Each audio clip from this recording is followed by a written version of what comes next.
Bonjour mes amis, salam alaikum. Alors aujourd'hui, tu vois, j'aimerais te parler de quelque chose qui est vraiment très profond et grâce à un ami inconnu qui m'a laissé un témoignage et qui me faisait peur un petit peu de sa crainte légitime à la recherche de la connaissance et de ce qu'il pressentait comme important pour lui, c'est-à-dire de connaître l'énergie et la spiritualité, dans son cas là, de l'énergie et sa spiritualité de musulman.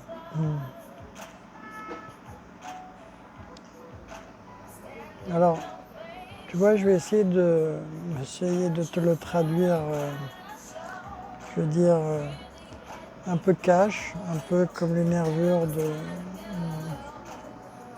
des traces de l'énergie laissée sur ce bois qui manifeste la présence, tu vois, de la circulation d'énergie qui s'est fait dans la nature.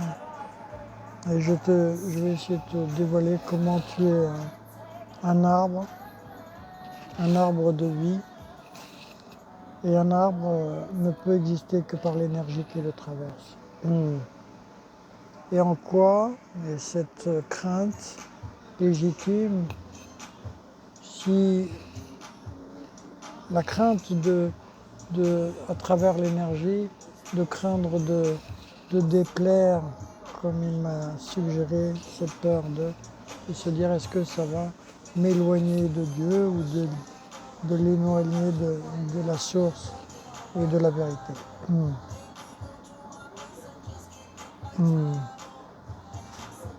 Ça m'évoque, est-ce que d'aller vers quelque chose que l'on ressent comme profond et vrai peut nous éloigner de la vérité? Est-ce que la vérité peut nous éloigner, la vérité du soi peut nous éloigner de la vérité globale qui unit toutes choses?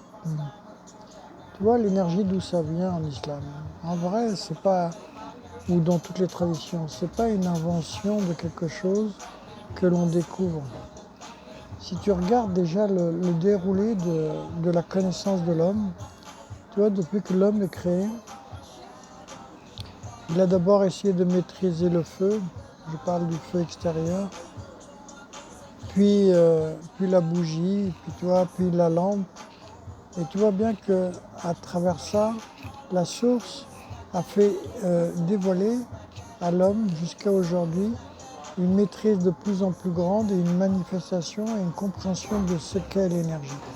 Alors maintenant, je voudrais te la traduire, mais de manière spirituelle. Qu'est-ce qui peut faire peur et qu'est-ce qui, au contraire, peut accroître la perception de la connaissance, au contraire?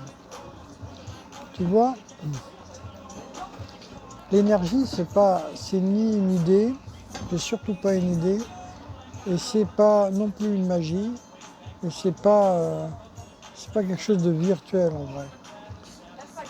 L'énergie, en fait, tu vois, essaie de comprendre en comparant tout simplement un vivant à un mort.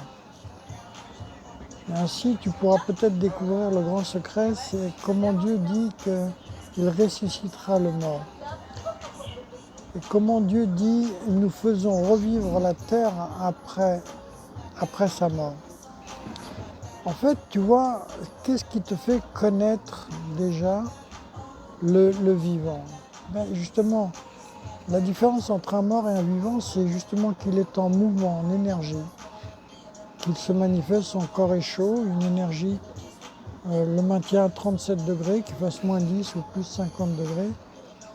Donc il y a quelque chose en lui qui fabrique, qui façonne cette énergie. Quand cette énergie s'en va, le corps devient inerte. Tu vois, tu peux te poser la question jusqu'à quand tu t'identifieras au corps en pensant que le corps fonctionne par lui-même, alors que tu sais très bien, et il t'est rappelé sans cesse, que le corps à un moment deviendra inerte, que cette énergie sera rappelée à son origine et quittera ce corps. Jusqu'à quand comprends-tu?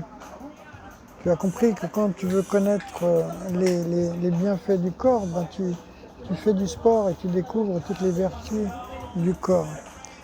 Mais as-tu médité que cette énergie, que toute chose qui se manifeste à travers ce corps, que ce soit la joie, que ce soit l'amour, que ce soit la vie, donc l'énergie, ce n'est que ce qui est manifesté de la vie. Et si tu veux le regarder de point de vue spirituel, Allahu la ilaha illa huwa al-hayyul qayyum, Dieu te rappelle qu'il est lui, le vivant, celui qui se tient par lui-même. Comment peut-on être vivant sans énergie? Comment on peut être vivant sans se tenir par soi-même sans énergie? Et tu vois, en vrai, tout l'univers est maintenu pour que tu t'intéresses à toutes les sciences énergétiques et je t'invite à vraiment approfondir les sciences quantiques un petit peu. Et ben, tu vois bien que si tu enlèves le soleil, que reste-t-il de la Terre? En vrai, il ne reste rien. Tu vois, c'est folie d'avoir créé tant de peur par rapport à la connaissance de l'énergie, alors qu'en vrai, il n'existe, sur le deuxième plan, hein, je vais essayer de te le positionner, Dieu, il est au-delà, mais il manifeste à travers ce que tu dois connaître, toute chose par une énergie. Quand tu manges, tu transmutes de l'énergie dans les éléments, dans une aubergine, en la détruisant le corps, en la passant à la moulinette et mettant de l'acide, la faire mourir une deuxième fois. Pourquoi? Pour extraire, non pas que des minéraux, mais pour extraire l'énergie. Mais par quel miracle? Par une énergie, encore une fois, qui est en toi. Au contraire, tu vois, si tu veux monter de cette matière directement à la connaissance de Dieu, tu vas risquer de faire un grand voyage, mais vraiment virtuel. Tu vas essayer de concevoir Dieu, tu vas le concevoir à travers la morale, à travers ce que tu nommes le bien et le mal, et les hommes vont essayer d'avoir un pouvoir sur toi en te se manifestant une connaissance de Dieu purement morale et donc d'enfer et de paradis et de punition, et ainsi ils vont te mettre sous leur tutelle. Par contre, si tu découvres l'énergie que Dieu manifeste en toi pour te rendre vivant, tu ne crois pas que cela véritablement te rapprochera de l'énergie?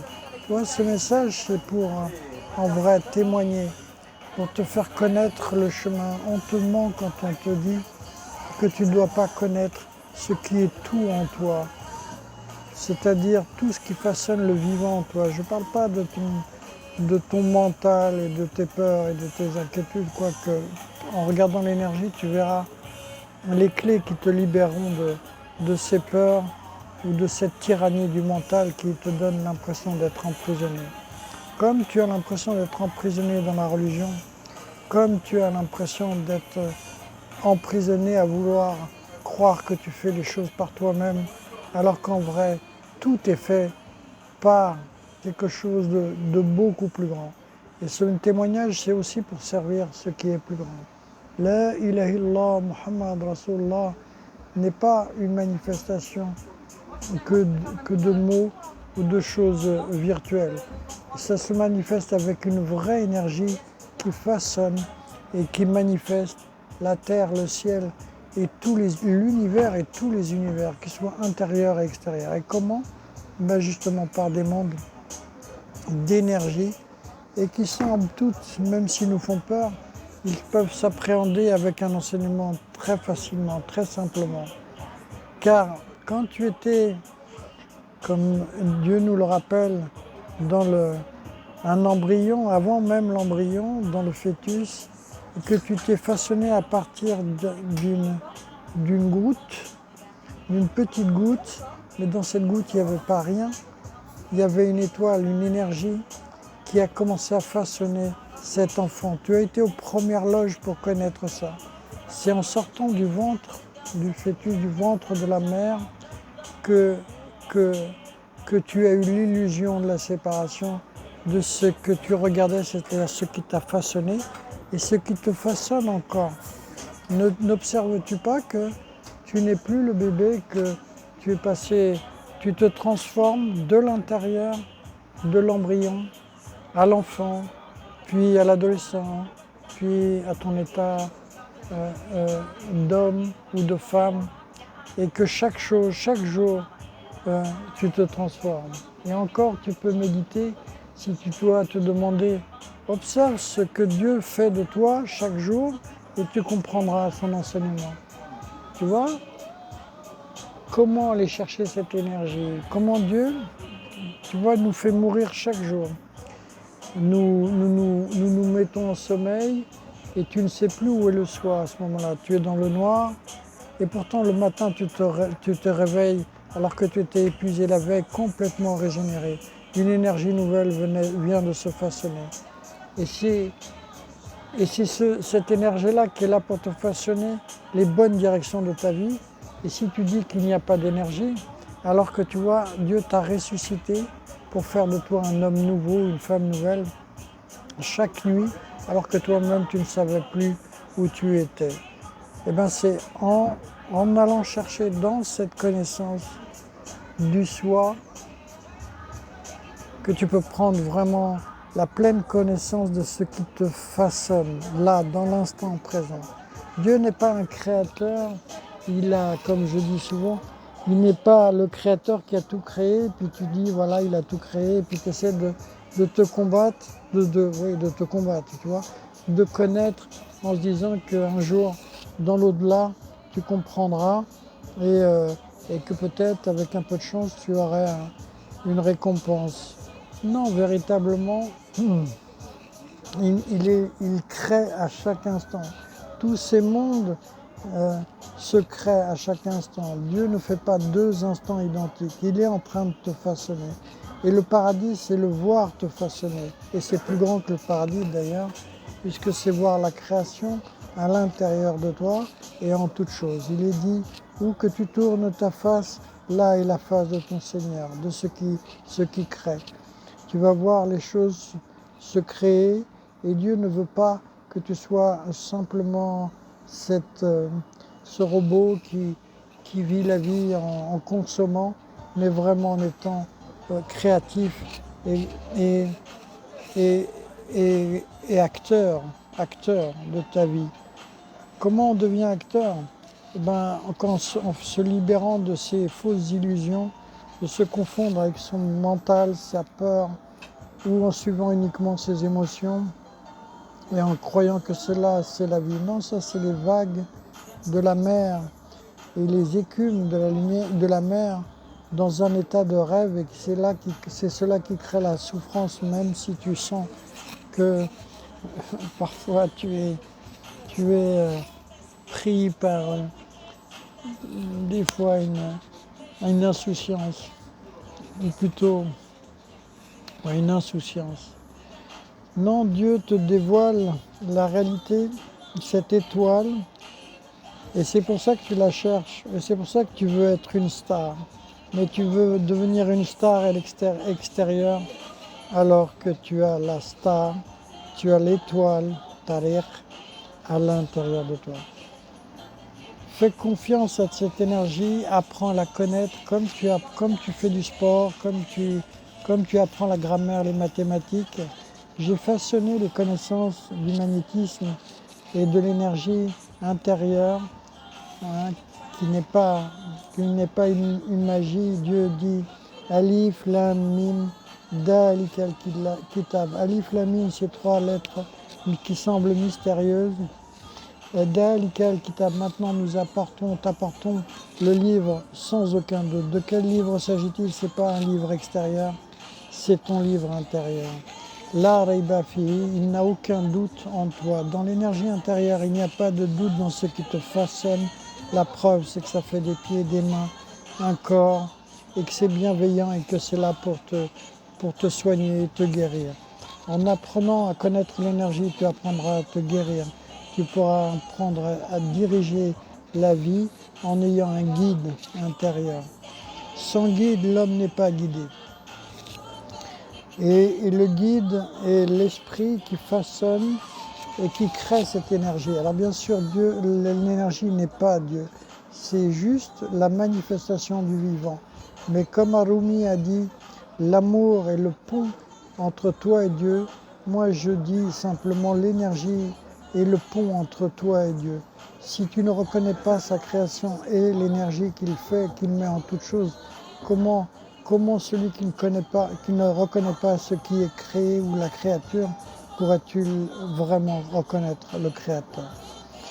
Voilà, que Dieu nous facilite, que Dieu nous ouvre le cœur, que Dieu nous donne le courage de ne pas avoir peur de la peur